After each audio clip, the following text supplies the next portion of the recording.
ए माँ, तू तो हम दोनों के टूवर बना के चल गई। नैकी मैया तो हमनी के कभी मानवो नहीं कर रहा, तनियो सन भी दुलार प्यार नहीं कर रहा। माँ दिन भर तो कामे में बिजी रहो हो, कखनियो हमरा और हमर बेटा पर ध्यान दे हको कि कोची चाहिए अखनी के। अब की घटलो तो हनी तू हमरा भाई कहला बंद कर दे। तू हमर भाई नहीं, तू हमर सौतेला ही सौतेला। तोरा जैसन के हम भाई नहीं मानियो, समझनी ने? चल हट यहाँ से। प्रणाम जीजाजी।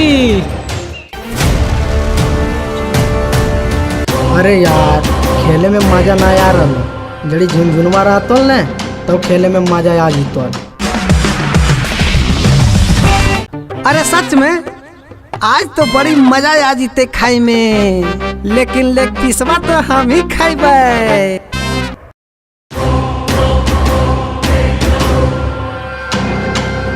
झुनझुन बेटा मार एकनी के और भगा दे घर से एकनी के। निकल जो हमारा भी घर से, तो दोनों एकदम निकल, भाग यहाँ से अभी कभी।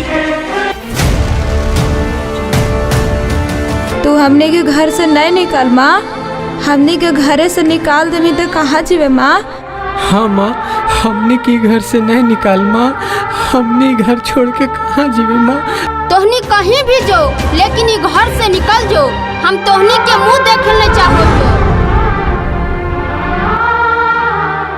चोर माई के चोर जलमन, ये घर में दोबारा कदम नहीं रखी।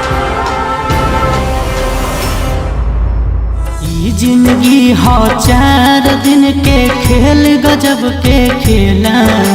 समझ न पावे केहू लोगवा, देखी के हंसेला। सौतेला हमरा के दुनिया कहेला हो।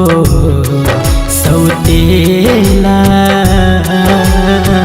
हमरा के दुनिया कहेला।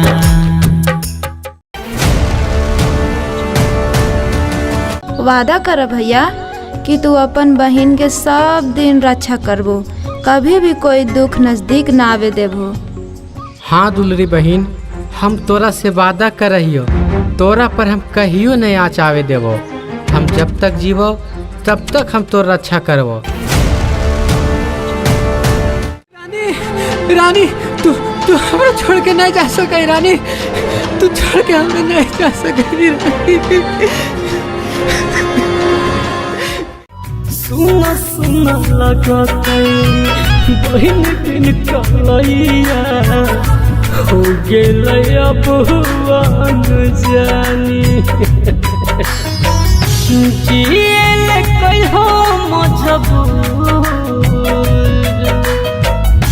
जियल कहो मजबूर। ए राम जी कलो बहनियों से दूर, ए राम जी कलो बहनियों से।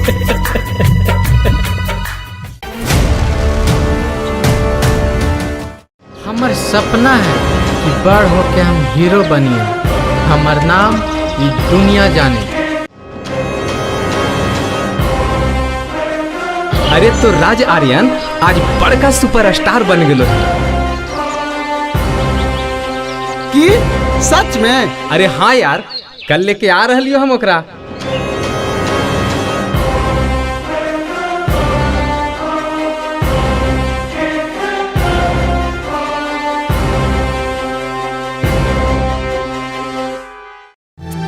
सौतेला हमरा के दुनिया कहेला हो।